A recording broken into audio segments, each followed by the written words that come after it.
ஸ்டாலின் அரசின் 4 ஆண்டு மதிப்பீடு திரு துக்ளக் ரமேஷ் பார்வையில் சொல்ல முடியுமா? விடியல் பயணம் என்று பஸ் ஓடுகிறது. ஆமா, நான் கேட்கிறேன், அந்த விடியல் பயணத்திலே பயணம் செய்கிற மகளிர் அத்தனை பேரும் இலவச பயணம் அவசியமானவர்களா?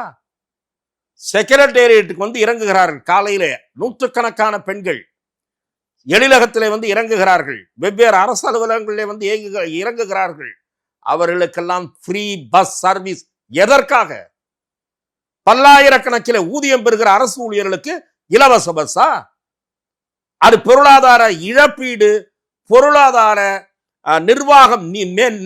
நிதி நிர்வாக மேலாண்மை இல்லாததற்கு ஒரு சிறந்த எடுத்துக்காட்டு. இல்ல, இது இந்த 4 வருட ஆட்சியின் மிகப்பெரிய சாதனைகள்ல சொல்லக்கூடிய குறைபாடுகளா நீங்க சொல்றீங்க. இதெல்லாம் வந்து இவையெல்லாம் நிதி நிர்வாக மேலாண்மை தோல்வி என்பதற்கு அடையாளங்கள். இல்ல, இதெல்லாம் அவங்க சாதனைன்னு சொல்றாங்க. அரசாங்கத்தினுடைய கடன் சுமை ஏறுவதற்கு இவையெல்லாம் தான் காரணங்கள் என்று நான் குற்றம் சாட்டுகிறேன். ஓகே, நிதி நிர்வாக மேலாண்மையில் தோல்வி அடைந்திருக்கிறது இந்த அரசாங்கம். இந்த அரசாங்கத்தின் பொறுப்பற்ற தனம், ஓட்டு வங்கி அரசியல். இதுதான்.